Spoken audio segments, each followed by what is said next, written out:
Commençons par la trilogie qui sous-tend la devise qui anime l'émission Forum des médias: fidélité, efficacité, régularité.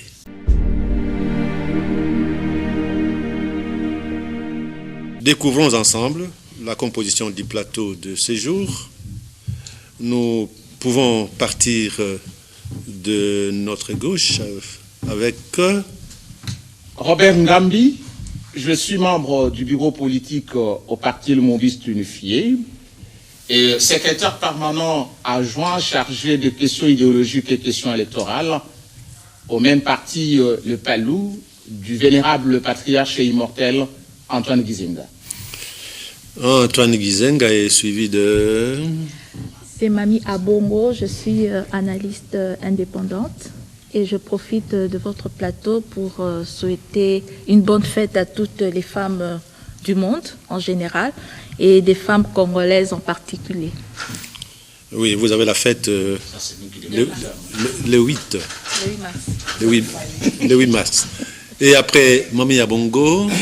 Pati Katanga, président du mouvement des citoyens MDC en sigle, mouvement de la résistance Maïmaï, porte-parole de la dynamique des alliés de Caméré, alliés de l'UNC. L'UNC, avec l'UNC, nous pouvons visiter la droite. La droite, c'est votre gauche, bien sûr, vous à la maison. Avec Jean Lokaka, cadre du PPRD. Lokaka, PPRD, et puis... Michel Kitoko, leader du club de patriotes congolais, je suis politologue de formation. En même temps, initiateur de la dynamique politique PESA Fongola Mboka. Après Michel Kitoko, nous avons... Angèle Makombo, je suis présidente nationale du parti politique dénommé la Ligue des démocrates congolais, en sigle LIDEC. LIDEC avec Makombo, et puis... Parti Joseph Lendo, Fumawa Malemba Nansanga Masika Namboma. Initiateur de l'opposition scientifique, apôtre de la méritocratie et allié légendaire au professeur Vincent de Paul Lunda Boulou. Vincent de Paul Lunda Boulou, votre maître. Voici donc le sommaire. Dans les secteurs de l'enseignement, le vendredi 5 mars 2021, la RTNC a commencé à nous retransmettre en direct de la prison centrale de Makala une grande première sur les dossiers qui opposent l'État congolais à l'administration de l'enseignement primaire, secondaire et technique. Des fonds, d'importants fonds mis à la disposition de l'enseignement sont supposés détournés. Et les jours à venir, nous allons savoir de quoi est-ce que ça va tourner. Pendant la semaine que nous venons de terminer, quelques polémiques se sont élevées au sujet du délai constitutionnel des élections prévues en 2023. Tout est parti de la déclaration de la CENCO qui voulait bien démontrer que le temps ne suspendra pas son cours. Il nous appartient de mettre à profit les temps qui nous restent afin de nous conformer aux prescrits légaux. Mais avant, entrons dans la rubrique « Les courriers des fidèles téléspectateurs ». Comme nous ne pouvons pas tout traiter, faute de temps, les tirages au sort de la semaine nous mènent vers les voisins d'en face, le Congo-Brazza, et nous reviendrons à Kinshasa. Et voici le contenu de ces courriers. Bonsoir et meilleurs vœux à la composition de Forum de médias. Mes questions sont juridiques. La première question, après l'élection présidentielle, quel est le mécanisme qui, dans le monde en général et en République démocratique du Congo en particulier, conduit à la coalition ou à la cohabitation? En d'autres termes, la coalition et la cohabitation sont-ils des accords négociés? La deuxième question, j'ai appris qu'on parle de 3 régimes en vogue, notamment les régimes présidentiels, semi-présidentiels et parlementaires. Tentez de les nuancer. Et puis, y a-t-il cohabitation ou coalition sous ces régimes cités? Troisième question. Qui peut mettre fin aux fonctions d'un ministre? Celles d'un Premier ministre et celles des mandataires publics. La quatrième question m'a apporté la lumière sur les motions qui suivent. Motion de défiance, motion d'échéance. Merci aux intervenants pour la détermination et la contribution à cette émission dont je souhaite depuis Brazzaville, capitale d'accueil, un fructueux séjour. Nous avons tout suivi. Alors, Monsieur Lokaka. Je vous remercie. Je salue le compatriote qui serait à Brazzaville. D'ailleurs, la question est éminemment politique, c'est-à-dire du droit constitutionnel et institution politique. Et d'abord, droit constitutionnel, c'est-à-dire le document d'État qui vous donne le portrait robot, c'est-à-dire la cybernétique ou la machine État telle que définie et calquée dans le document. Et puis il y a le mouvement des institutions, c'est-à-dire le comportement des animateurs politiques qui vont participer dans la séparation du pouvoir, c'est-à-dire pouvoir parlementaire, judiciaire et autres. Et le 2, vous essayez de concilier, c'est-à-dire le texte et la qualité ou les fonctionnements des animateurs. C'est comme ça que les animateurs qui animent les institutions, plus le texte, vous faites la muse en musique pour avoir l'idée. Mais nous partons du principe où aucun régime politique n'est sérieux. Aucun système politique aussi serait sérieux.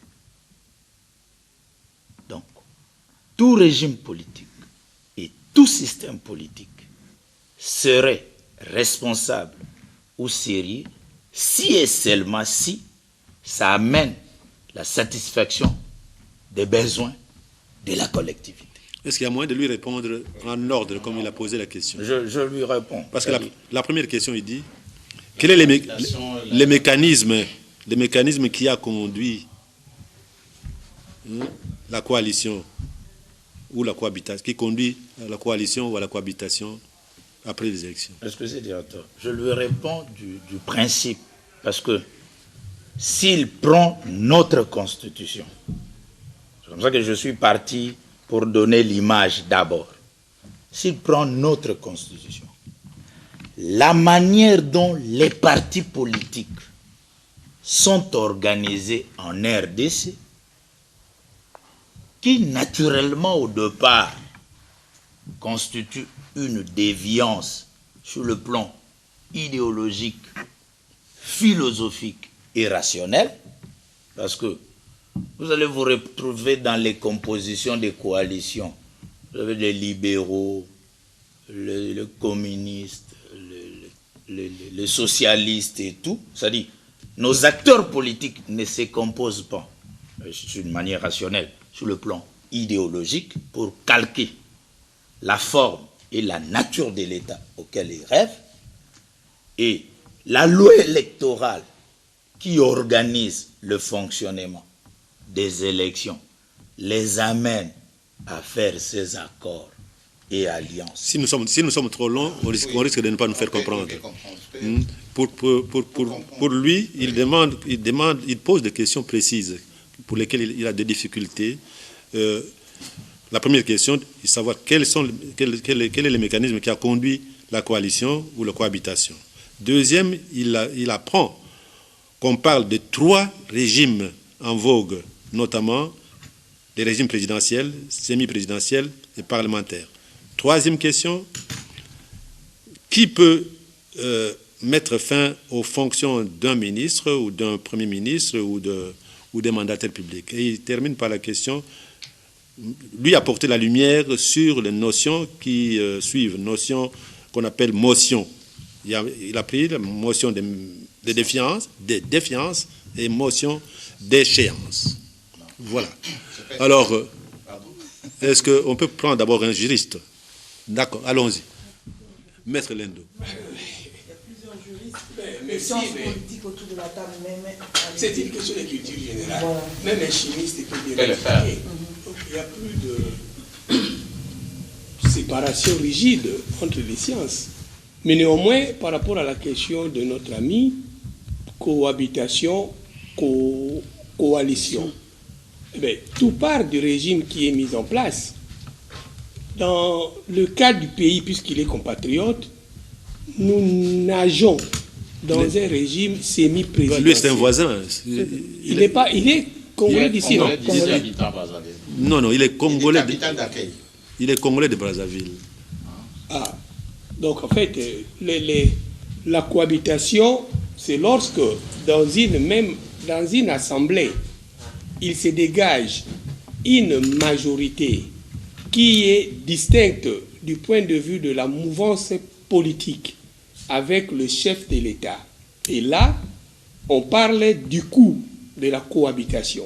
Et nous l'avons expliqué, cette notion n'a de teneur que par rapport au régime qui est mis en place. Donc nous copions, nous tous, le régime de la 5e République française avec le semi-présidentiel. Quand bien même que certains points de vie ou échappent à la ratio, tel que le veut le droit constitutionnel pur. Donc, dans le cas de nos pays, Congo, Kinshasa, je crois Congo-Brazza aussi, c'est le semi-présidentiel.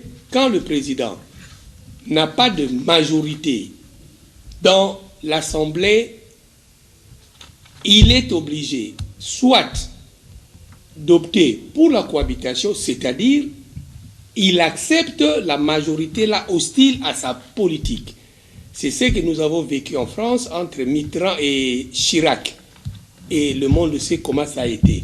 Mais cela ressort en fait, comme nous l'avons dit, de la distinction des régimes, dans le sens que dans le régime semi-présidentiel, le président et l'Assemblée se disputent quelque peu le leadership dans le sens de la direction du pays. Et ici, dans le semi-présidentiel, le président, le ministre, le gouvernement, en fait, pour qu'il puisse exercer, il doit avoir la confiance seulement de la majorité. Est-ce que nous pouvons répondre, puisqu'il y a 4 questions distinctes. C'est vraiment cohabitation, coalition. Quand il y a coalition, quoi?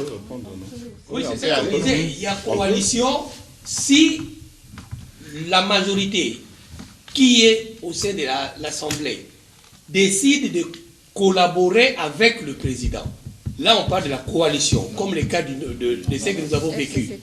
Entre FCC et CACH, c'était une coalition. Mais ce n'est pas une question d'obligation, c'est une question d'option. Parce que s'il n'y a pas cette mixture entre la majorité parlementaire et la majorité présidentielle, on tend vers la cohabitation telle que nous l'avons vécu en France entre gagnons le temps. Mitterrand et On peut être simple. Chirac. Soyons simples. Oui. C'est-à-dire qu'il pose bien le résultat des élections. Ça part d'un principe que il faut avoir le Premier ministre vient de la majorité parlementaire. En Sciences Po, il y a beaucoup plus 2 régimes qui déterminent qu'on tombe dans le cas de la cohabitation ou de la coalition. c'est le régime semi-présidentiel et le régime parlementaire. Parce que ces régimes vous établissent ce qu'on appelle le bicéphalisme au sommet de l'État. Vous avez un président de la République, peut-être qui peut être élu soit au second degré, soit au suffrage universel direct. Un premier ministre qu'on appelle chef du gouvernement, que le président nomme, mais il doit le nommer au sein de la majorité parlementaire. L'issue des élections, aucun parti politique dans le cadre du pluralisme politique n'obtient la majorité parlementaire. À ces moments-là, conformément à la Constitution, peut-être que la nôtre ici, le président de la République désigne un informateur qui va contacter un certain nombre de partis politiques ayant obtenu des élus pour les convaincre à se mettre d'accord et désigner afin de former la majorité au Parlement. Et le président de la République, comme il est dit, il nomme le Premier ministre au sein de la majorité parlementaire, il va ainsi, et donc tous ces partis qui se mettent ensemble forment ce qu'on appelle une coalition en vue d'obtenir la majorité parlementaire. Par contre, la cohabitation, le président de la République est élu, je pense au suffrage universel dans le cas d'espèce, mais un parti politique, autre que le parti du président de la République, obtient à lui seul une majorité parlementaire. Et donc le président de la République, au regard du principe, est dans l'obligation de nommer au sein de cette majorité parlementaire un Premier ministre. Il ne fait pas obstruction, il respecte le principe de ne pas dire « je me mets d'accord avec le président du parti, du président de la République et le parti ayant obtenu la majorité parlementaire dans le cadre de gouverner ». C'est ce qui nous a amené à cette histoire de FCC Cash. Et donc, le président de la République a son parti, mais il n'a pas la majorité au Parlement. C'est un autre parti politique qui a la majorité absolue. Et le président, en nommant le Premier ministre, son parti n'étant pas dans la majorité parlementaire, ils vont faire ainsi l'équilibrage dans le cadre du bicéphalisme au sommet de l'État. Ils tombent dans ce qu'on appelle la cohabitation. Différemment de la mise en place de plusieurs partis politiques autour d'un programme, de se mettre ensemble pour former la majorité qui est la coalition. Ça, c'est un principe qui vient du résultat des élections sur base d'un principe de dire le Premier ministre, le chef du gouvernement, vient de la majorité parlementaire. Ça, c'est le premier principe. Allons rapidement, Madame Angèle. Oui, je voudrais un peu compléter M. Gambi. Ce qu'il faut bien dire à ce téléspectateur, c'est que le président de la République élu, pour qu'il puisse mettre en marche son action, pour qu'il puisse travailler, il a besoin au Parlement d'avoir du répondant.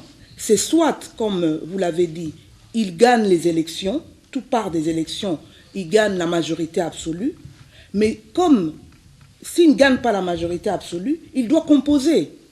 Donc on compose soit, comme vous l'avez dit, avec d'autres partis, et on se dit on va se mettre d'accord sur un programme de gouvernement qu'on va exécuter, ça c'est la coalition. Mais s'il y a une majorité absolue et que vous prenez le Premier ministre dans ce parti qui a la majorité, eh bien ce Premier ministre dit c'est ma vision à moi que nous allons mettre. Et le président est là, comme on dit, il règne, mais il ne gouverne pas. Le cas qu'on a évoqué, Mitterrand, Chirac. Et souvent ça ne marche pas très bien. Et ce qu'il faut qu'il ait aussi à l'esprit, le régime parlementaire, c'est vraiment le fait que vous avez un parlement et le président, donc l'exécutif, peut dire, actionner certains mécanismes pour dire je vais dissoudre ce parlement, vote de motion de censure, etc. Mais alors que dans un régime présidentiel, à un moment donné du mandat de Trump, il a eu à avoir l'équivalent de l'Assemblée nationale, donc le House of Representatives, qui était démocrate. Lui, Trump est républicain. Eh bien, il ne peut pas dissoudre. Il ne peut pas dissoudre, donc il y a un jeu d'équilibre. Trump pouvait juste, quand il n'est pas d'accord avec une loi qu'on veut lui faire promulguer, il émet son veto, etc. etc. Donc, il n'y a pas ce mécanisme de dire je dissous l'Assemblée, etc. Et c'est pour ça que nous, on est un peu dans ce schéma-là de semi-présidentiel, parce qu'on a quand même un président qui a des pouvoirs forts, mais il peut, ce président, actionner des mécanismes de dissolution. Mais je voudrais juste rajouter une chose. J'encourage ce jeune, parce que j'imagine c'est un jeune, de ne pas utiliser seulement son téléphone pour des activités sociales.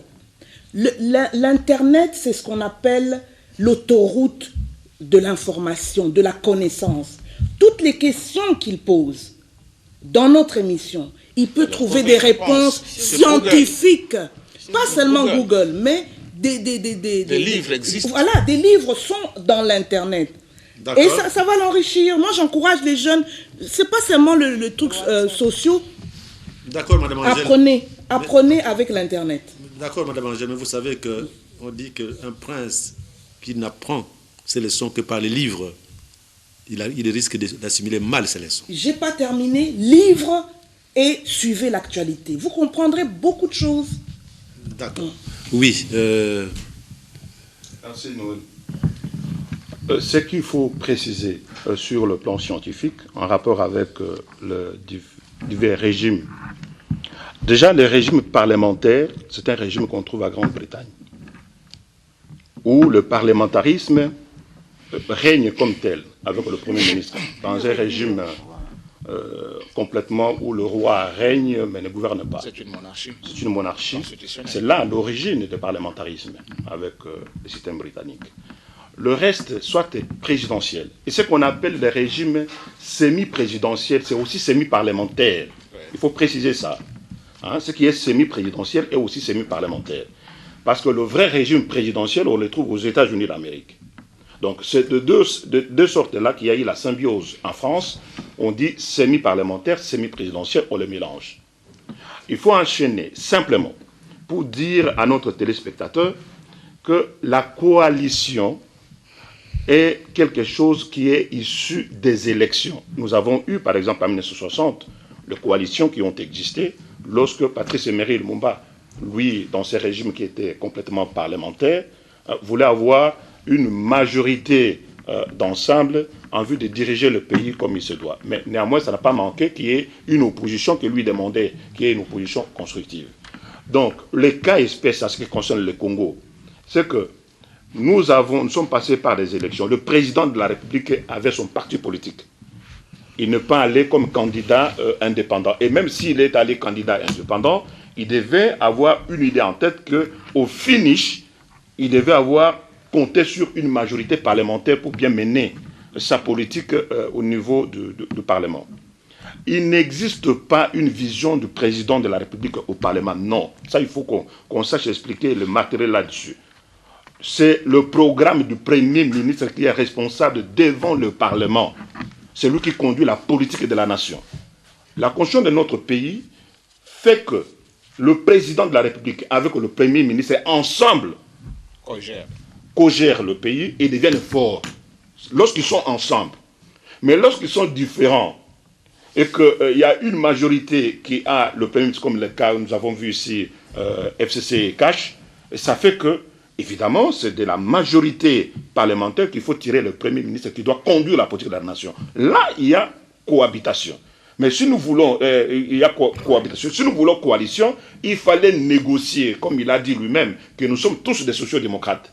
C'est-à-dire qu'ils peuvent vivre ensemble une politique cohérente, mais tout en gardant dans les radars de la Constitution, de prescrire de la Constitution de notre pays, que c'est le Premier ministre qui conduit la politique de la nation. Et c'est lui qui est responsable. Il a même parlé de la question des motions de défiance, des motions de censure. Et c'est lui qui subit, c'est le Premier ministre qui subit tout ça au niveau du Parlement. Ok. Le gouvernement a la direction de l'action de la République. C'est dans le régime Dans le parlementaire régime, lui, il a et parlé. présidentiel que vous trouvez ça. Merci pour ce petit mot. Dans la coalition, c'est-à-dire l'exécutif est bicéphale. Le président de la République, chef de l'État, et le Premier ministre, chef du gouvernement. Mais le président de la République préside le gouvernement, il engage l'action gouvernementale, mais n'est pas responsable devant le Parlement. Dans la cohabitation, le Premier ministre est chef du gouvernement, en même temps, il est responsable devant le Parlement. Dans tout le cohabitation comme coalition, le Premier ministre est toujours responsable. S'il vous plaît. Le président n'est pas responsable, il engage la Dans tout le système, le président n'est pas responsable. C'est le Premier ministre qui est redevable au Parlement. Ok. C'est une nuance qui différencie la cohabitation. Qui peut limoger? Qui peut limoger, et ça il faut aussi Le Premier ministre. qu'il n'y a que le Premier ministre, les cas du Congo, les cas espèces du Congo, c'est le Parlement. Ce n'est pas le président de la République qui se réveille un matin décider de limoger tel ministre, même le vice-ministre selon le président de notre Constitution, il ne peut pas le limoger sans une procédure qui consiste à ce que le Parlement voudrait que le ministre ou le Premier ministre s'en aille, ou que le Premier ministre lui-même propose la déchéance ou la démission de tel ou tel ministre. C'est à partir de cette procédure-là que le président de la République peut prendre une ordonnance mettant fin aux fonctions du ministre vice-ministre et nommant quelqu'un d'autre en lieu et place. Non, pardon directeur, il faut préciser ce qu'il y a que pour le reste de membres du gouvernement, les autres membres du gouvernement, à part le Premier ministre, il y a deux méthodes de mettre fin. Il peut être mis fin à la fonction du ministre, vice-premier ministre, ministre d'État par défiance, comme membre individuel du gouvernement. Il peut également être révoqué par le président de la République sur proposition du Premier ministre. Ça, c'est clair. Et donc, les autres membres du gouvernement, il y a deux méthodes pour qu'ils partent du gouvernement. Mais le Premier ministre, qui est chef du gouvernement, qui doit démissionner ou qui doit être sanctionné par une censure, la motion de censure qui viendrait du Parlement, à ce moment, comme va faire Sylvestre Ilunga Ilunkamba, le Parlement le rejette, il n'a plus la majorité parlementaire dont il est issu. À ce moment, il présente la démission. Celui-là ne peut pas être révoqué par le président de la République. Mais les autres membres du gouvernement, il y a deux voies, soit la défiance par le Parlement, soit la révocation par le président de la République sur proposition du Premier ministre. D'abord sur proposition. C'est ce que j'ai dit, non? Il est révoqué par le président de la République. C'est lui qui signe l'ordonnance. C'est ce que j'ai dit. Celui qui les révoque, c'est l'ordonnance présidentielle. Mais sur proposition du Premier ministre. C'est ce que je dis. La question fondamentale, c'est le texte organisateur, c'est-à-dire la Constitution définit le fonctionnement de toutes ces fonctions. Ok. Je crois que nous pouvons, notre frère en face a suivi vos interventions. Merci, fidèles téléspectateurs, pour votre participation active au Forum des médias. Et cela nous donne du baume au cœur, hein, vous savez, mais toutefois, prenez toujours soin de signer vos messages pour rendre ces messages crédibles. Vous aviez suivi tous, la semaine qui s'achève, les évêques ont rappelé à la politique que le temps ne jouait pas en notre faveur et que 2023 nous attend, que les élections devaient avoir lieu. Et ça n'a pas été vu ou entendu de la même façon par tout le monde. Il y a eu des réactions qui ont fusé de toutes parts. Pour la déclaration des évêques, nous avons ici un téléspectateur. Il dit à Forum de médias, Monsieur le directeur Noël Kalonda, j'ai deux préoccupations.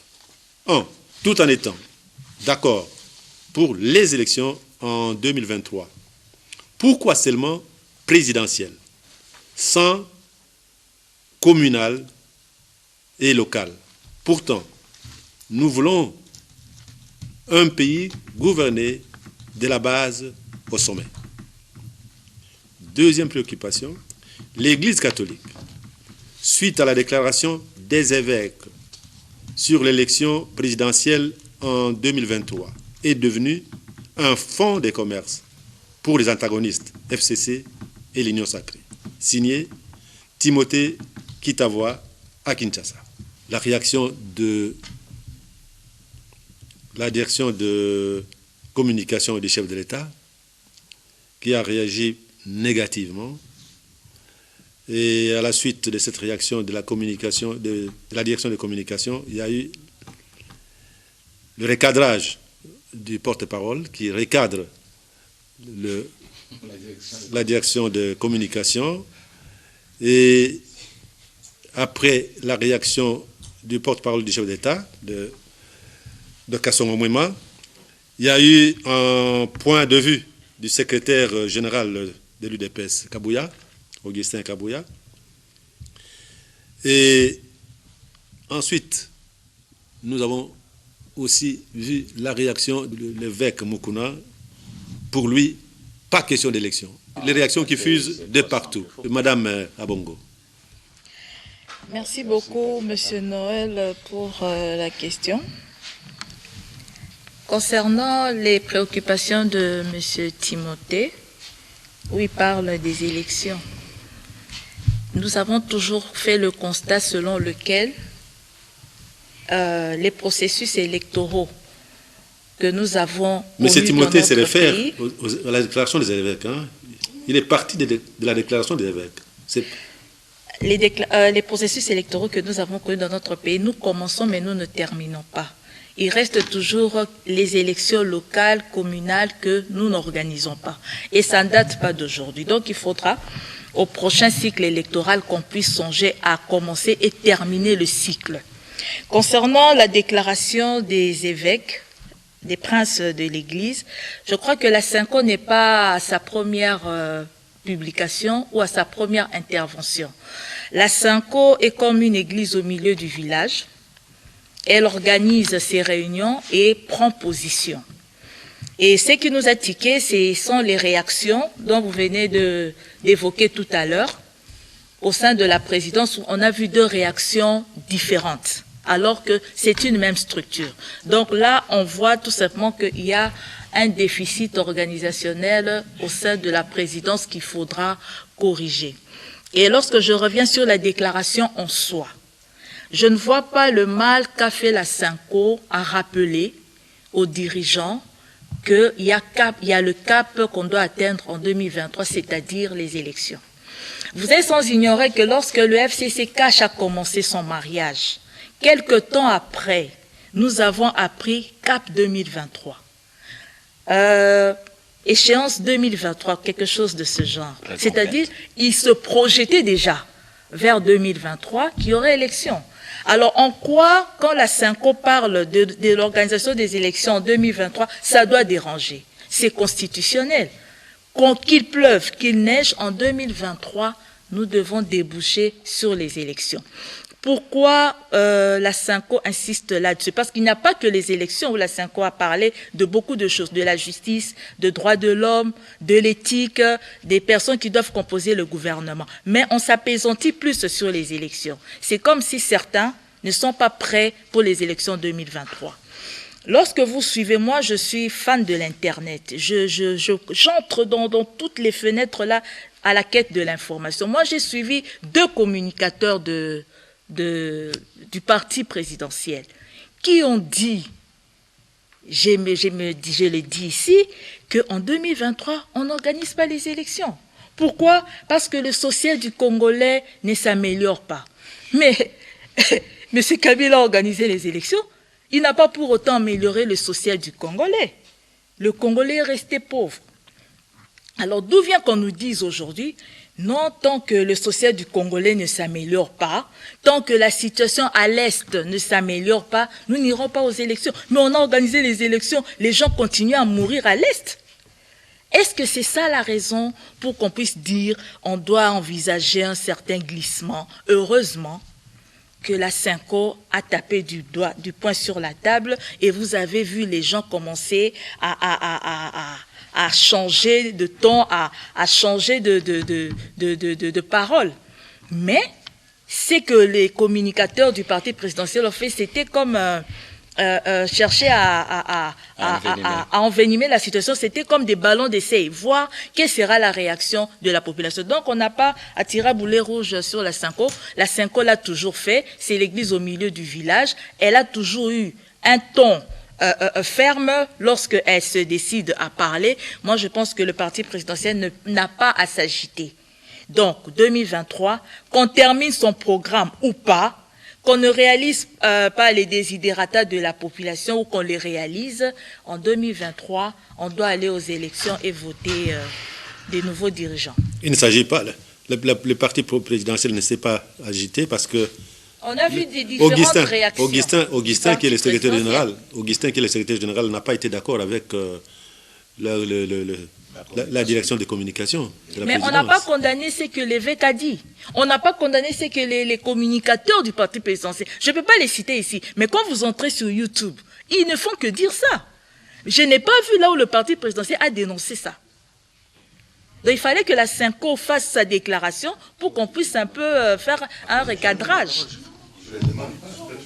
Alors, Monsieur Katanga. Merci pour la parole. Je pense que nous avons fait le choix de la démocratie. C'est un choix collectif. Ce n'est pas le choix d'un parti. Ce n'est pas le choix non plus d'une partie contre une autre partie. C'est un choix collectif. Le choix d'avoir et de fixer le cap vers la démocratie. Le chemin est difficile, très difficile. Mais, merci pour mon pays, nous avançons à petits pas avec les difficultés. Et j'ose penser que nous allons améliorer et enjamber ces difficultés. Mais vous remarquerez qu'il y a toujours des pesanteurs. Les pesanteurs, c'est ceux qui veulent à tout prix que la démocratie s'arrête. Si vous n'avez pas des élections, vous aurez quoi? Des autorités sans légitimité populaire. À ce moment-là, nous pouvons tomber dans tout et n'importe quoi. Est-ce que l'armée aura déjà dit son mot?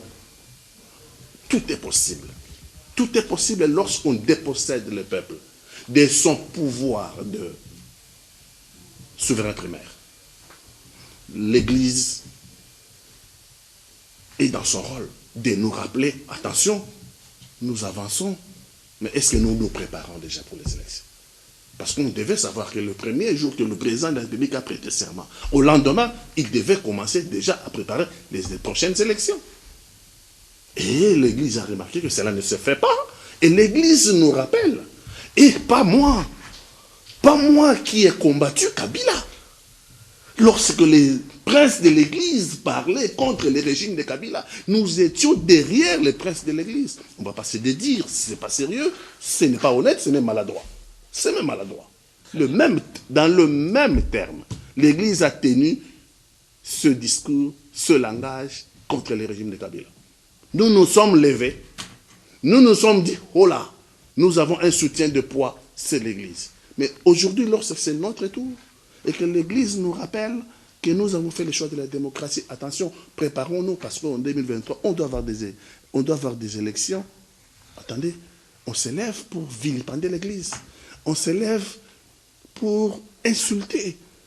On se lève pour dire, si on n'a pas les recensements, 2015, janvier 2015, du 19, la semaine du lundi 19 jusqu'au 26, je crois. C'était là.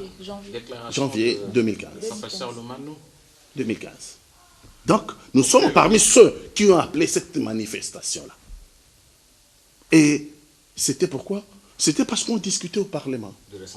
On avait invité le Parlement le jour de la mort de Lumumba. Je pense que c'est le 17, alors que c'est un jour férié. On s'est arrangé les régimes qui étaient en place, de faire venir les députés un jour férié pour voter un amendement qui faisait que c'était l'article, le troisième amendement, le troisième alinéa de l'article 8, si je ne me trompe pas, pour dire qu'il fallait lier les élections au recensement. Et nous nous sommes mis debout, et le peuple congolais a mis debout, et le régime a reculé, et nous avons eu des élections. Merci, nous avons fait le choix de la démocratie avec nos difficultés. Il faut les élections. Ceux qui disent que pour X ou Z raison, il ne faut pas des élections, ce n'est pas des démocrates. Ils ne sont pas républicains. Ils veulent amener notre pays vers des horizons incertains. Parce que des autorités sans légitimité populaire, c'est une porte ouverte à tout et n'importe quoi. Et en ce moment-là, si l'armée s'est levée pour faire un coup d'État, on a vu ça au Mali, hein. On a vu ça ailleurs. Hein. Il faut faire très attention à ce que l'on nous dit. Donc le président de la République, je pense que lui-même, heureusement, a rabroué la cellule de communication. Nous avons vu qu'on a nommé un nouveau animateur de cette cellule. Et merci, parce qu'il fallait quand même une sanction. Il ne fallait pas seulement le contredire ou bien les rabrouer, mais il fallait aussi une sanction. La sanction est arrivée et je pense que le président de la République est dans la droite ligne qu'il faut absolument qu'il y ait des élections dans les délais constitutionnels. Ok. Alors, monsieur Pati Lendo. Je pense que je commencerai d'abord par notre ami Timothée. Il faut se dire qu'aujourd'hui, parler des élections communales, ce serait un peu absurde. D'autant plus que si nous étions conséquents, depuis la nuit des temps de nos différents cycles électoraux, les différents gouvernements devraient baliser la voie de la mise en place des institutions démocratiques à tous les niveaux. Mais qu'à cela ne tienne, je crois que Timothée suit la vie de nos provinces, comment ça se chevauche. Les assemblées provinciales, les ministres provinciaux, on se demande même si ce n'est pas de dépenses inutiles qu'on ferait épargner à la République. Et de deux, la déclaration que vous avez évoquée tantôt, je ne peux pas m'imaginer qu'un homme normal puisse dire « pas d'élection 2023 ». Mais en Congo, je comprends. Et là, je mets en garde où j'attire l'attention du chef de l'État contre les Kizodissa. Le mot français, je ne le sais pas, Noël, je suis sincère. Kizodissa. C'est-à-dire, ceux qui vous font croire, à leur manière, qu'ils vous aiment plus que les autres. Ce sont des flatteurs, ce sont des blablabla. Ils sont nombreux sur la scène publique congolaise. Les courtimistes. Les courtisans, les suivistes. Et ils ont tenu les mêmes réactions du temps de Mobutu avec Joseph Kabila et ils croient confondre le président Félix, qui est accro à la démocratie, avec les autres. Mais je dirais en fait, par rapport à la déclaration, nous l'avons déjà dit ici, et Noël, le temps n'est pas notre allié. Et je salue la sagacité citoyenne de prêtres. Nous l'avons dit, et nous avons fait pratiquement 8 mois dans le témoignement politicien. Il n'y a pas de gouvernement au Congo depuis septembre. C'était tout simplement de ping-pong, FCC cash, mais le temps passé. Donc ça, c'était une bonne interpellation au chef de l'État pour qu'il comprenne que ici et maintenant, je dois maintenant suivre mes différents pas pour que je ne tombe pas, comme l'a dit mon homopathie, dans l'antipode de la vision même qu'il a toujours incarnée et qui a incarné l'UDPS, l'Union pour la démocratie et le progrès social.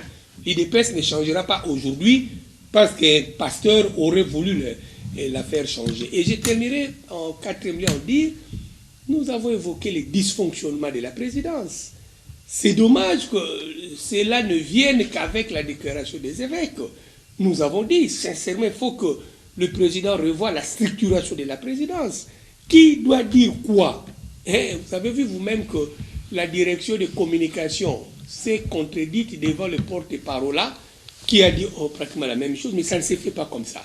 La présidence, c'est la plus belle fille de nos institutions. Dans des pays sérieux, ne peut être la présidence qui le veut. C'est vraiment les tamis des tamis pour présenter des gens qui seront aux côtés du président, qui parleront au nom du président. Voilà, Noé. Ok. Alors, M.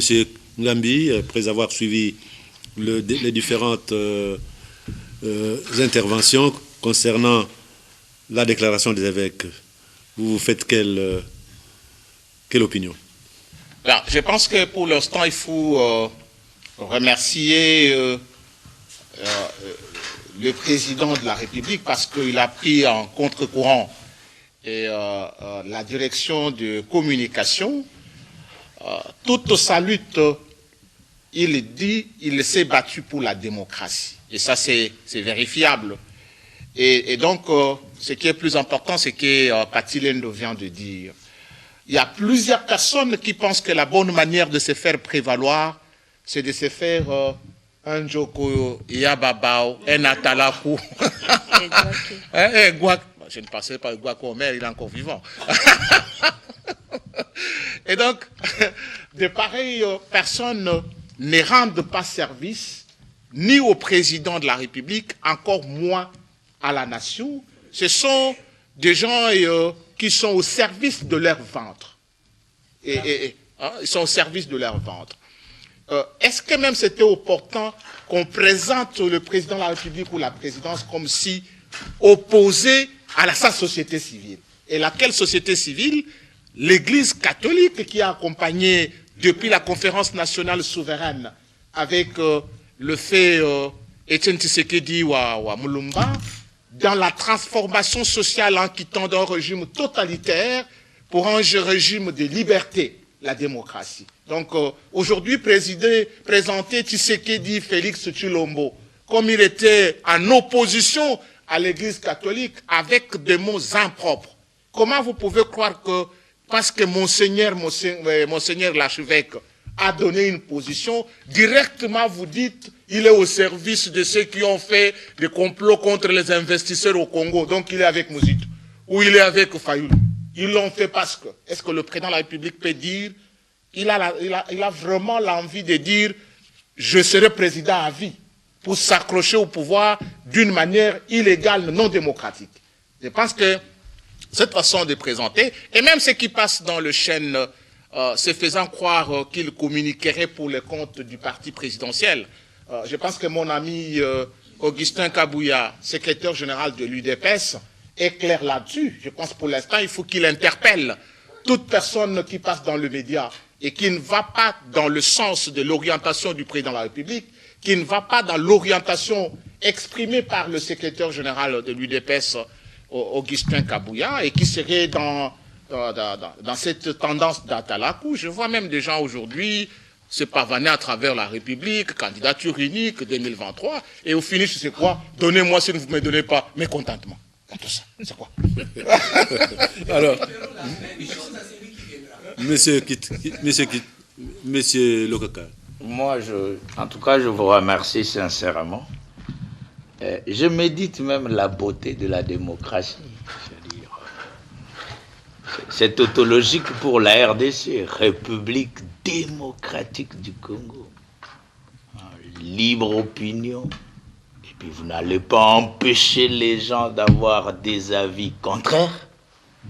Et donc, la société dite civile représentée par les princes de l'Église ont émis un point de vue qui serait rationnel en termes de projection. Et puis la société politique, peu importe les dimensions, c'est dans ces genres de contradictions que nous aurons un État beau et prospère, qui n'est pas un seul son de cloche. Et donc c'est dans ces contradictions que nous allons tirer une ligne de la République. On ne peut pas empêcher les gens de dire qu'ils vont se maintenir au pouvoir au-delà de 2023, et puis il faut qu'il y ait un groupe qui doit rappeler, il faut qu'il y ait un groupe qui doit rappeler que, écoutez bien, bientôt ça sera 2023, et c'est cette beauté-là, ça fait la République démocratique du Congo. Mais l'essentiel serait l'État congolais organisé dans sa mise en œuvre du processus électoral conformément à la loi, n'a pas encore émis une ligne de l'organisation des élections en RDC. Et donc, s'il s'avère que 2023 arrivait, l'État congolais doit nous communiquer officiellement l'organisation des élections conformément à la loi. Et dès lors qu'il n'a pas communiqué, nous pouvons avoir des points de vue qu'il y a eu débordement ou pas. Mais ce genre de ping-pong constitue notre démocratie pour que les gens émettent des points de vue. Mais ce qui serait essentiel, c'est bâtir le Congo. Que nous ayons un gouvernement dans le cadre de la réduction de la pauvreté. Et je pense que le chef de l'État... Comment est-ce que vous qualifiez-vous la déclaration des évêques? C'est une provocation ou c'est un rappel nécessaire? Non, je ne pense pas à une provocation. Les évêques, y compris le président de la République, tout le monde a le vœu souhaité de feu Laurent Désiré Kabila de ne jamais trahir le Congo. Oui, alors. Et je pense que ce n'est pas une provocation. En ne trahissant pas le Congo, tout le monde va rester dans la conformité, dans le respect de la Constitution, dans le respect même des textes. Parce que le pouvoir organisateur des élections, le service technique d'organisation des élections n'a pas encore recruté, n'est même pas réorganisé. Et donc, je pense que c'est beau. C'est pourquoi il faut saisir le temps pour le faire. De discuter. C'est un rappel.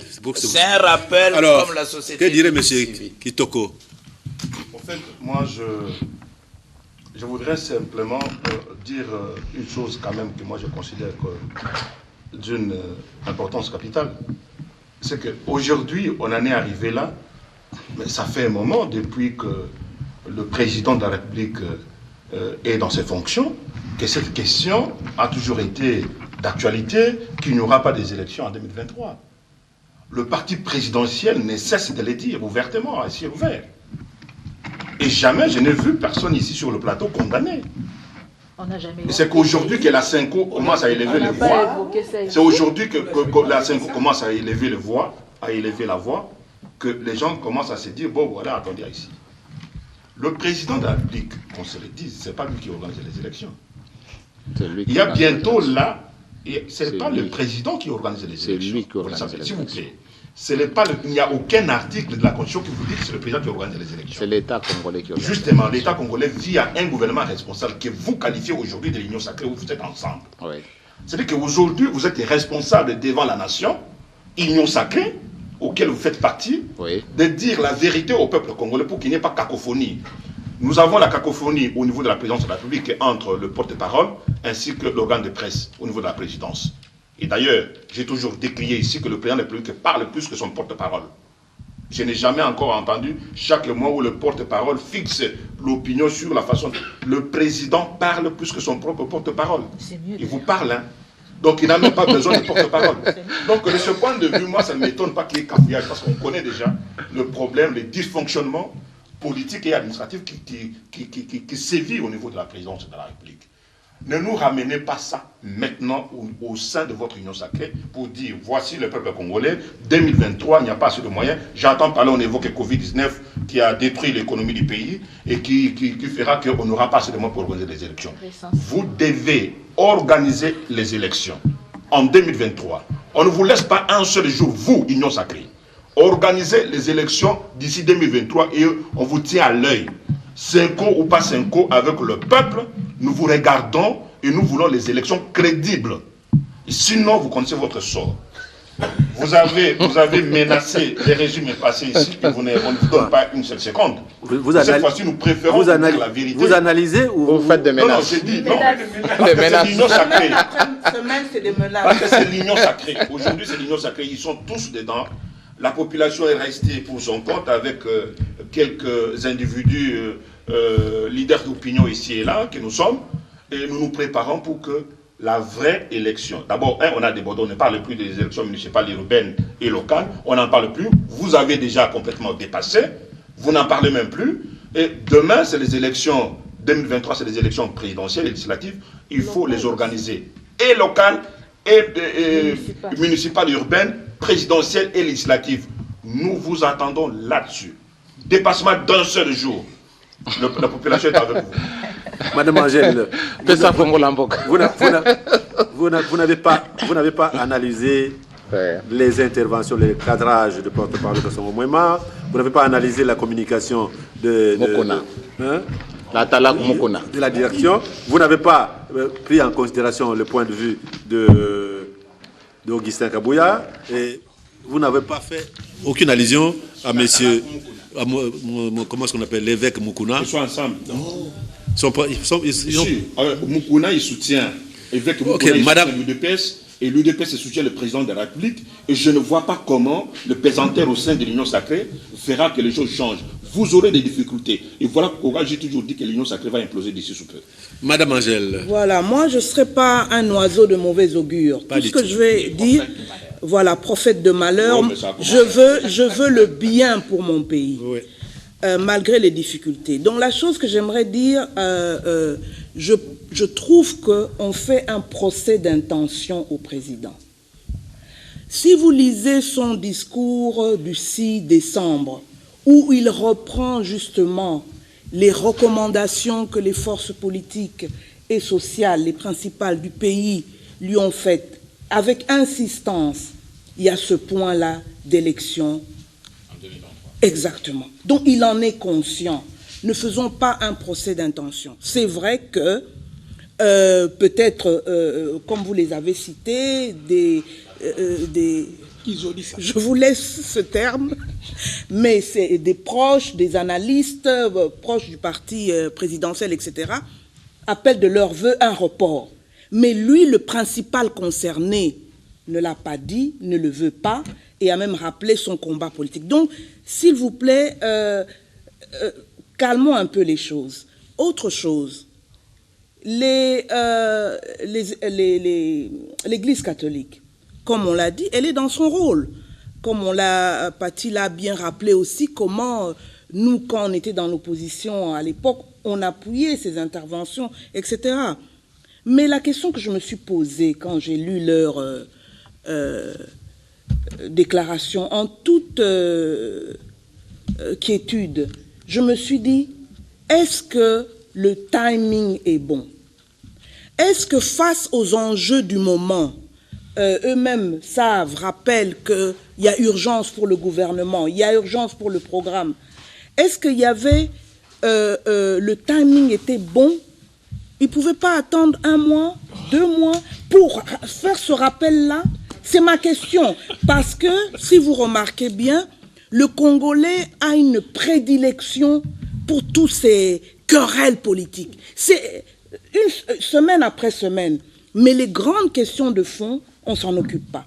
Je terminerai par dire, l'année dernière, les 60 ans de notre pays, j'ai été invitée à à donner ma contribution sur le bilan de tous les présidents que nous avons eus.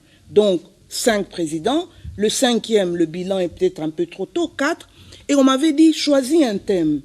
Et mon thème, c'était l'agriculture sous Kasavubu, sous Mobutu, sous Kabila père, sous Kabila fils.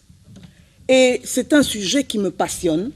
J'ai contacté des agronomes, j'ai fait des recherches, j'ai fait l'exposé, c'était dans notre commune à Lembala, mais je vous dirais que j'ai bien senti que l'assistance n'était pas accrochée, n'était pas vraiment intéressée. Les questions ont suivi qui ont été molles. Mais quand il y a eu un leader politique qui est venu parler justement de cette politique politicienne, tel dirigeant avait dit ça, la salle était en ébullition. Et je dis, voilà de quoi vivent les Congolais. Or, maintenant, nous avons des questions vitales. Hein? La zone de libre-échange, comment on va travailler pour justement pouvoir être compétitif? Là, vous avez invité dernièrement le conseiller auprès du ministre de l'Agriculture. Voilà, le plan national de relance de l'agriculture. Comment on va mettre ça en musique? Des questions comme ça. Non. Et d'ailleurs, je vous invite à lire ma contribution. J'ai fait une contribution, je me suis dit, bon, en tant que citoyenne, qu'est-ce que je peux faire comme proposition au Premier ministre? Je l'ai fait, c'est sorti vendredi, je vous invite à lire ça dans La Prospérité.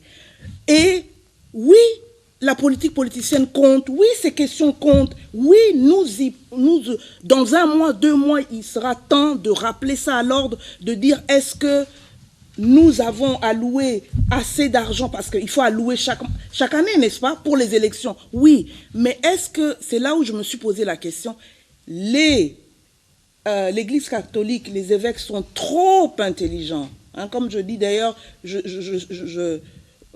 suis ce que je suis en grande partie grâce aux catholiques.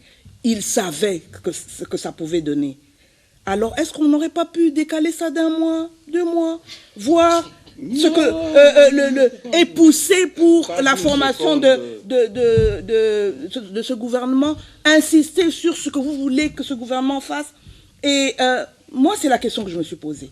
Parce que, non, on se perd en querelle. Semaine après semaine. On adore ça. Ok. Donc, vous avez analysé sur les polémiques qui ont suivi la déclaration des évêques. Mais la déclaration n'était pas polémiqueuse. On en fait une polémique inutilement. Voilà. Alors, pour ceux qui pensent que le prêtre n'ont que la religion à prêcher, les chefs de l'Église catholique répondent à la question. Suivez le pape François. Tant de fois nous avons entendu « Un bon catholique ne se mêle pas de politique ». Ceci n'est pas vrai, ceci n'est pas la bonne voie. Un bon catholique se mêle de la politique en offrant le meilleur de lui-même pour que le gouvernant puisse gouverner. Mais quelle est la meilleure chose que nous puissions offrir aux gouvernants? La prière. C'est ce que Paul recommande. J'insiste avant tout pour qu'on fasse des prières pour tous les hommes, pour les chefs d'État et tous ceux qui ont des responsabilités. Mais Père, celle-là est une mauvaise personne, elle doit aller en enfer. Prie pour lui, prie pour elle, pour qu'il puisse bien gouverner, pour qu'il aime son peuple, pour qu'il serve son peuple, pour qu'il soit humble.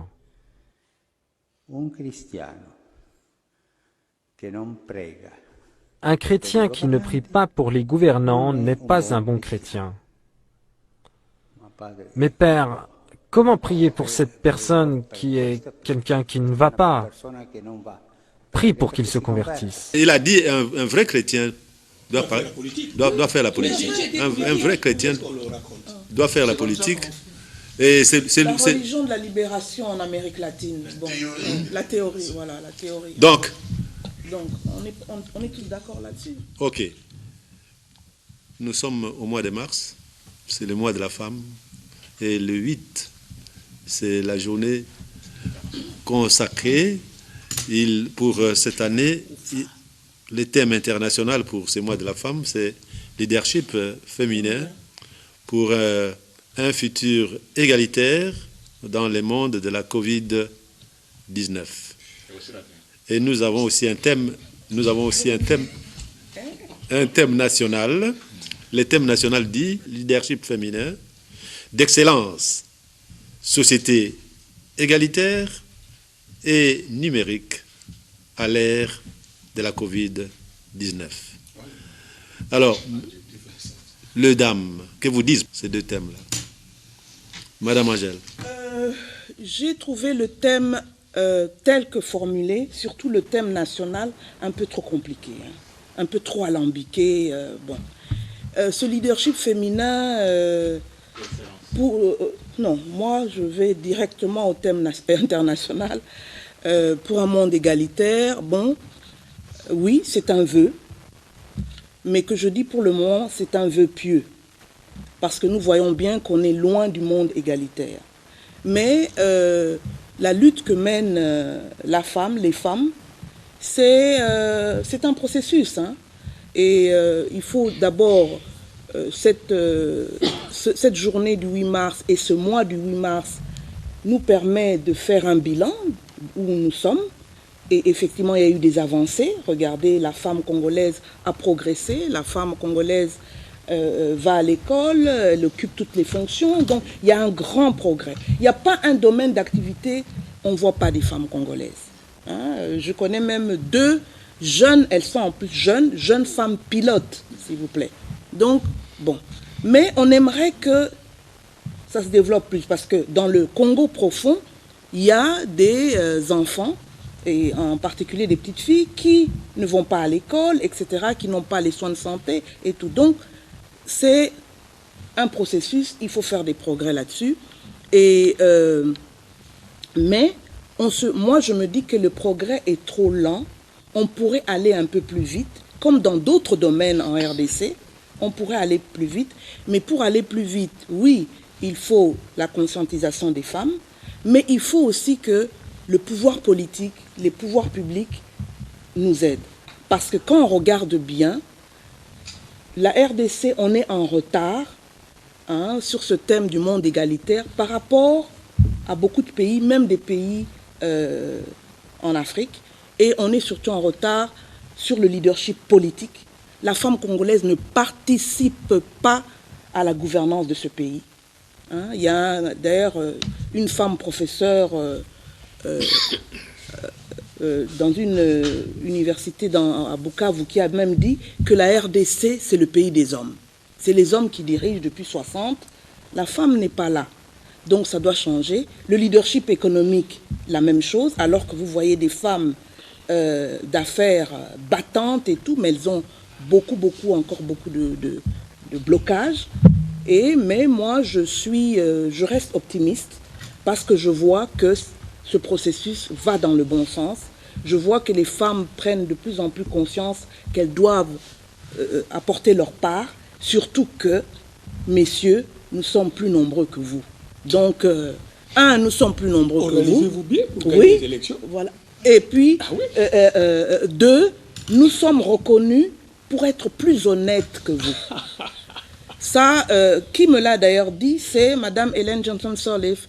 Elle dit, donnez 1000 francs à un homme, eh ben, vous verrez ce qu'il en fera.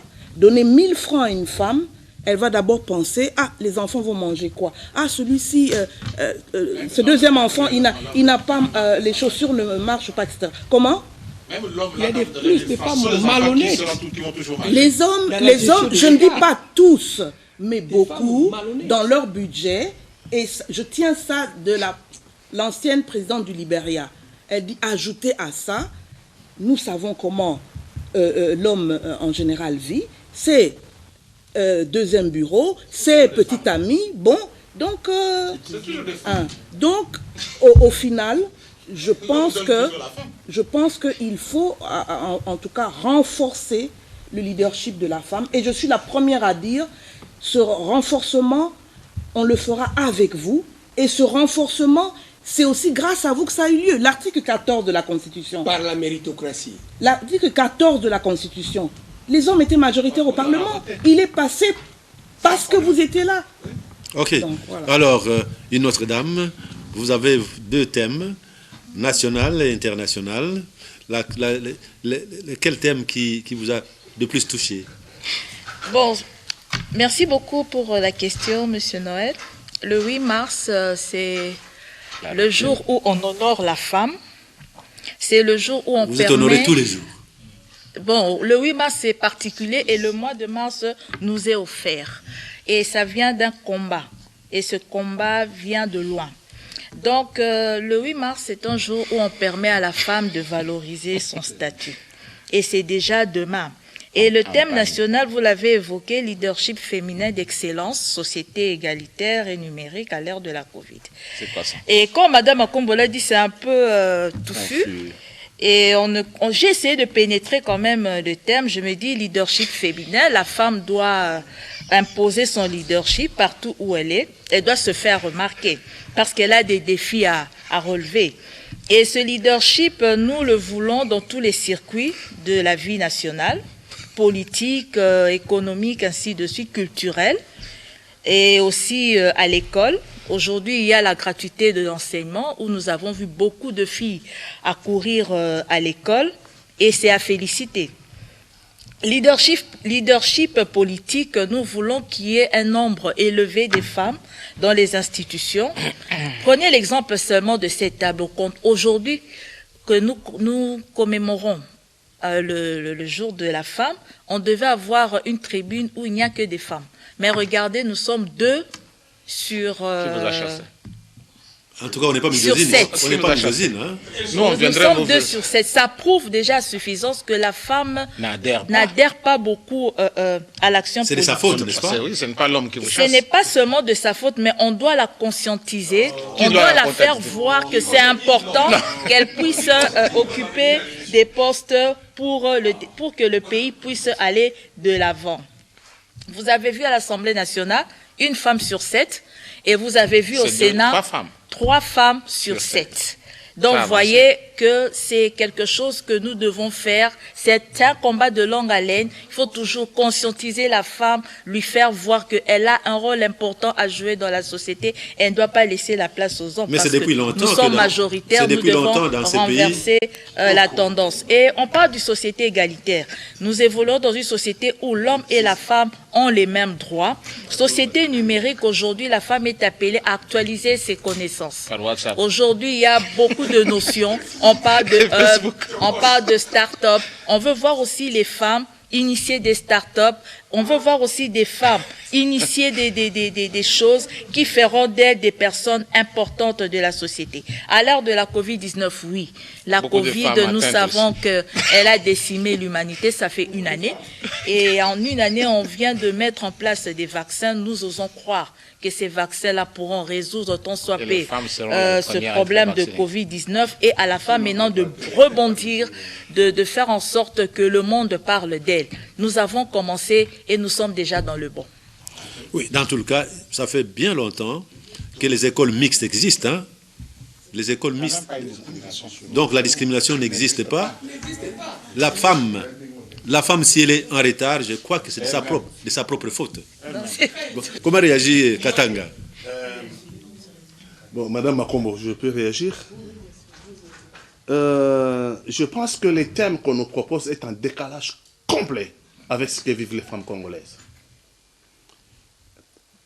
On a enterré les femmes vivantes à Mwenga par l'armée APR, armée patriotique rwandaise.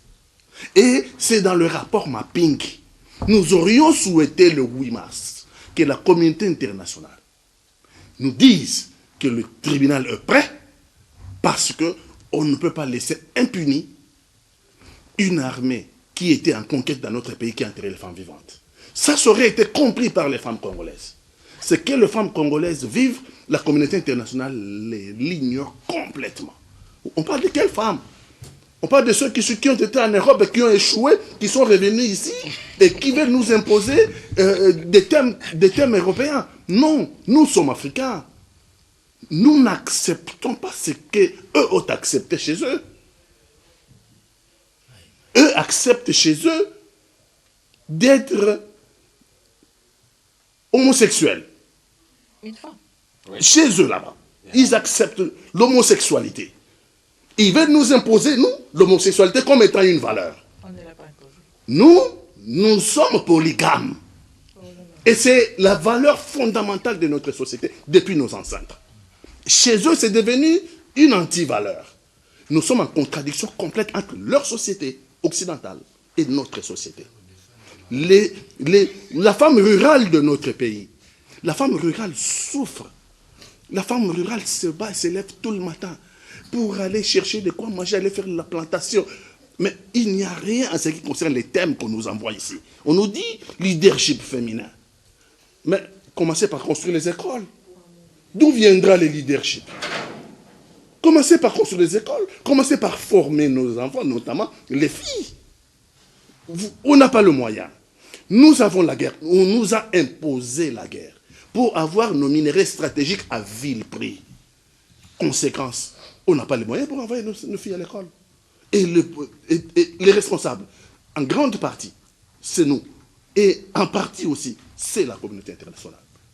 Leur langage est en complet décalage avec ce que vivent les femmes congolaises. Nous voulons la justice pour les femmes congolaises, enterrées à Mwenga, enterrées à Makobola, les femmes vivantes, assassinées pendant les 2 guerres que nous avons connues à Kisangani, entre 2 armées étrangères qui sont venues se battre chez nous. Nous voulons la justice pour les femmes et les enfants qui ont été abattus au cours de ces événements. Qu'ils arrêtent de nous dire leadership féminin, leadership machin. Non, nous n'avons rien contre les femmes. Nous sommes une société qui protège les femmes. Et on n'a pas à nous le dire. Nous avons toujours protégé, nos ancêtres ont toujours protégé les enfants, notamment les femmes. Maître Lendo. Si vous analysez l'histoire de ces pays, il y a une dame, Kimpavita, qui n'a pas attendu de déclaration des Nations Unies pour s'affranchir et s'affirmer comme force et valeur intemporelle aujourd'hui.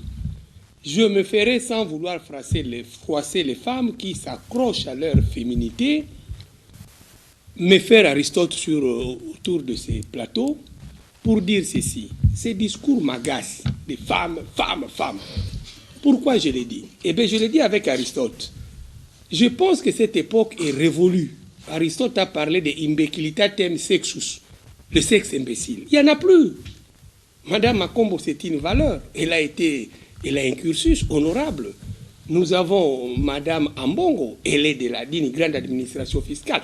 Elle s'est adonnée en se donnant plusieurs privations pour être ce qu'elle est. Elle ne s'est pas fait moi si autre, je m'excuse. Donc là, je pense que, parce que, comme l'a dit Homo, parce que l'Occident a décidé ainsi, femme, nous on copie, femme, gender, on trouve même des mots. Je ne suis pas, en tant que politique, partisan de cette histoire de la féminité. À la tête de l'opposition scientifique Noël, j'ai découvert qu'il y a plusieurs femmes de valeur que la société ignore. C'est comme l'a dit aussi Homo tantôt. Mais quand on parle des femmes, surtout dans l'arène politique, de quelles femmes on parle? Nous aimerions que les femmes nous fassent aussi les statistiques du rendement de l'heure qui ont déjà été promues. Voyez-vous un peu cela? Donc je pense que cette histoire de femmes, ah non, nous conseillons à nos femmes, nos collègues de classe. Nous en avons eu.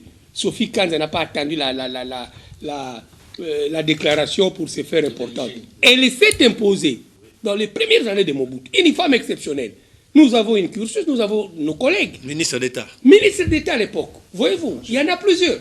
Mais pourquoi aujourd'hui, vous avez dit, nous ne sommes pas misogynes dans l'émission. Mais les femmes, elles sont où?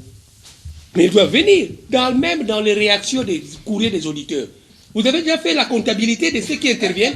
Combien de femmes il y en a? Non, directeur, moi je suis scientifique, je m'excuse, opposition scientifique. Mais nous savons qu'il y a ce problème-là. Voilà, mais combien de femmes interviennent?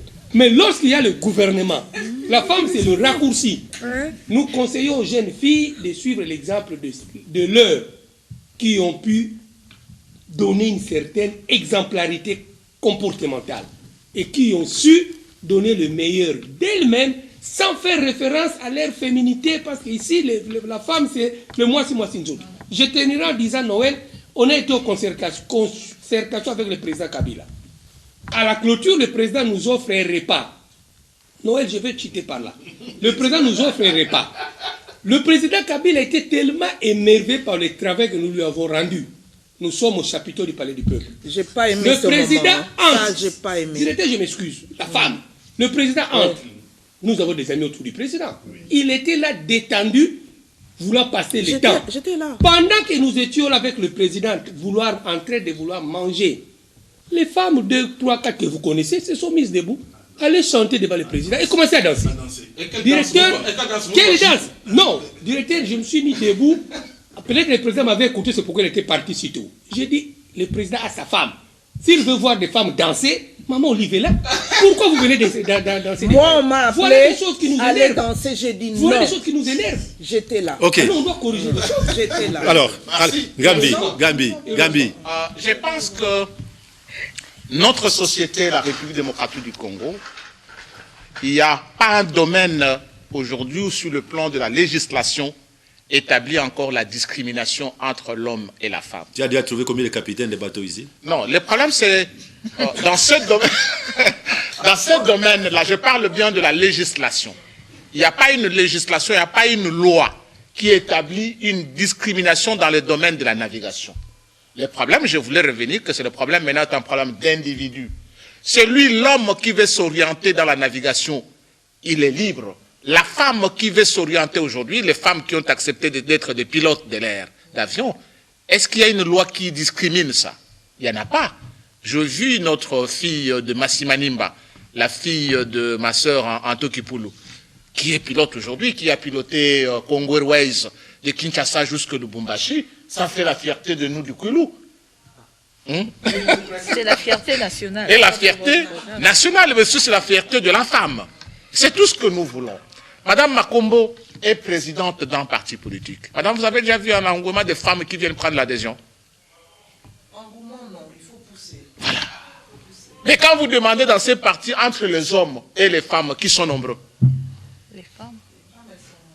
Oui, elles viennent des fois quand on dit aujourd'hui on va distribuer les paniers, les bassins, on va donner des polos, Et aujourd'hui, on va... Alors là, elles viennent nombreuses. Nous sommes Facile. polygames, qu'on nous laisse tranquille. Alors, le grand problème aujourd'hui, accès à l'enseignement. Il n'y a aucune discrimination entre l'homme et la femme. Et même quand nous corrigeons le TP, les interros, aucune discrimination. Le grand problème qui reste, mais là c'est un problème de tout être humain individuel, femme ou homme, de dire quelle orientation que je prends. Est-ce que vous avez eu des sollicitations que nous avions eues sur participer à un débat politique? En Bongo, vous avez déjà senti une discrimination autour du plateau? Madame Makombo, vous avez déjà senti que les hommes sont plus... vous êtes d'ailleurs privilégiés. Chaque dimanche, il n'y a pas de d'élimination pour vous. Donc, c'est un problème que nous disons tout simplement aux femmes de comprendre que la vie se construit par ses propres ambitions. Au sein des partis politiques, au sein des mutuelles, au sein des organisations, au sein des universités. Et là, vous allez décrire votre personnalité. Si on dit que l'homme est un animal politique, la femme doit se faire également un animal social. L'homme est un animal social, de manière qu'avec les autres, c'est à ce moment qu'on va mesurer qu'est-ce que tu représentes en étant avec les autres. Quel est ton niveau de savoir avec les autres. Okay. Et la société te donne une considération. Okay, Madame comme Luciana, Marie-Ange, est-ce qu'il y a un homme dans toutes les réunions que j'ai participé à cette femme? Il y a un homme qui peut remettre en cause Luciana. Marie-Ange. Ok, Kitoko. Merci, merci Noël. Moi, je pense que chaque société a son histoire, chaque société a ses réalités. Lorsqu'on parle aujourd'hui des droits de la femme, dans d'autres sociétés comme au niveau de l'Occident, je prends le cas de l'Allemagne, vous allez constater que dans l'histoire de l'Allemagne, durant toute la période des deux guerres, 14-18, 40-45, ce sont les femmes qui restaient avec les enfants à la maison lorsque tout le monde est parti en guerre. Et ce sont les femmes qui prenaient l'éducation de la maison pour faire des hommes d'aujourd'hui ce qu'ils sont aujourd'hui. Donc l'Allemagne est reconnaissante vis-à-vis des femmes pour dire comment la femme a permis à une éducation meilleure qui permet que nous soyons ce que nous sommes aujourd'hui. Une femme a fait 3 mandats en Allemagne. Hein. Voilà. Ça veut dire que si nous ne tenons pas compte... Voilà. Ça veut dire que si nous ne tenons pas compte de réalités historiques de notre pays, par exemple, la femme est rurale aujourd'hui, 80% des Congolais aujourd'hui qui ont vécu dans les milieux ruraux savent très bien que c'est grâce aux efforts de nos mamans dans les champs qui ont cultivé et qui ont vendu les récoltes pour nous envoyer des fois à l'école, pour faire de nous ce que nous sommes aujourd'hui. Et ce sont des réalités typiquement peut-être africaines et qui doivent donner un regard, non pas le regard d'un combat pour dire vous ne devez pas faire ceci ou cela, mais amener quand même un regard du genre, mettons les moyens qu'il faut de temps en temps pour être reconnaissant dans ce combat-là, parce que grâce à une femme, je suis ce que je suis aujourd'hui. C'est important. Okay. Alors, toutes ces valeurs-là méritent qu'on puisse revoir les choses à ce qui nous concerne nous et dire que tout n'est pas politique, mais ce que nous sommes aujourd'hui. La minorité qui fait de la politique, et moi, je le dis, je les incite à ne pas inciter pour que toutes les femmes soient politiques. Non, pas du tout. Parce qu'il y a des femmes de valeur. La valeur d'une femme, c'est lorsqu'elle a la capacité de transmettre une éducation à la jeunesse, notamment aux enfants, ainsi de suite. Donc, et ça, nous l'avons dans le milieu rural comme dans le milieu urbain. Donc, le Congo doit avoir un regard particulier là-dessus et orienter une politique qui consiste à reconnaître le droit de la femme à sa juste valeur. Parce que nous sommes issus de ça. Moi, je me rappelle, n'eût été l'effort de ma mère, pendant une très longue période, je ne serais pas ce que je suis aujourd'hui, M. Michel Kitoko. Donc, de ce point de vue, la plupart de nous ici, chacun dans sa conscience, c'est que la maman a été à une période bien définie à la base de la réussite de quelque chose. Okay. Donc, de ce point de vue, il faut quand même une orientation. Non, une orientation, non. D'une manière générale, justement. D'une manière générale, reconnaissons que aujourd'hui, l'effort que l'État congolais peut mettre, beaucoup plus chez la femme rurale, vivant dans le milieu rural. Quand on parle de l'agriculture aujourd'hui, les coopératives, regardez aussi le droit de la femme de ce point de vue-là, et vous verrez que notre société va évoluer selon ce rythme. Alors, monsieur Lokaka, s'il vous plaît. Je vous remercie. Je crois que moi, je médite c'est chaque jour que j'adore la femme. Donc, chaque jour. Et donc, par la prière pour la philosophie, on dit je vous salue Marie. Et il est naturellement que chaque jour on adore la femme. Hein, vous avez cité Kim Pavita et donc chaque jour. Et puis derrière tout un grand homme, vous trouvez une grande dame. À côté, donc, pas derrière. Donc, non, à côté même, je m'excuse, à côté d'un grand homme, vous trouvez toujours une grande dame. Voilà. Et pour ne pas paraphraser un philosophe, l'homme serait le produit de la femme et la femme c'est le produit de l'homme. Donc la femme et l'homme, ils sont liés. Chaque jour, c'est comme ça que tu les adores. Naturellement, c'est comme ça que je les adore. Je salue Madame Noël Kalonda. En ces moments, ce qui est important pour notre société, c'est l'éducation de produits qui concourent entre l'homme et la femme. Et donc, la famille qui serait une cellule de base importante. Et pour projeter une société, parce que la projection d'une société, c'est dans l'éducation familiale qui commence dès le bas âge pour forger un homme. Et donc, si la République opte pour famille, cellule de la base, stable et organisée, je crois que ça peut relever la société de 2050. Et là, je salue toutes les femmes du Congo. Bonne fête. Je sais que vous êtes riches pour nous et engagez-vous dans la promotion de l'homme et des enfants. Ok. Nous avions dit que nous allions traiter les problèmes de détournement au ministère de l'enseignement primaire, secondaire et technique. Le procès est retransmis en direct sur la RTNC 2. Et comme le procès n'est pas très avancé, nous pouvons remettre le débat sur l'enseignement à la semaine suivante. Et aussi, nous allions dire un mot sur des consultations du Premier ministre dans la perspective de faire son gouvernement. Maintenant, comme nous n'avons pas assez d'éléments sur lesquels nous pouvons tabler, observons la semaine prochaine pour voir quelle est l'évolution.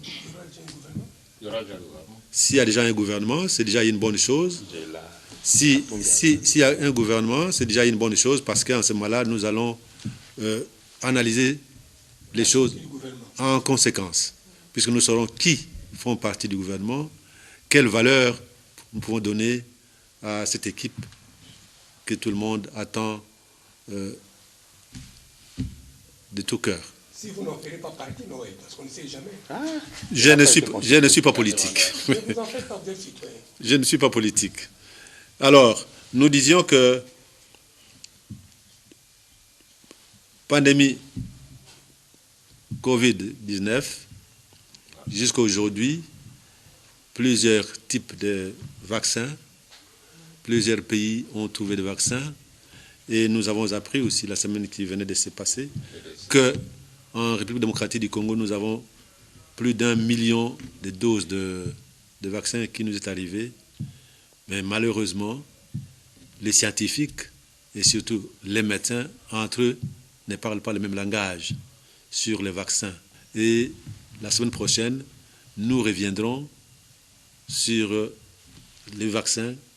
Est-ce que c'est une solution ou c'est un mal pour le peuple? Mesdames et messieurs, nous vous disons au revoir. Nous nous retrouvons la semaine prochaine, si Dieu le veut.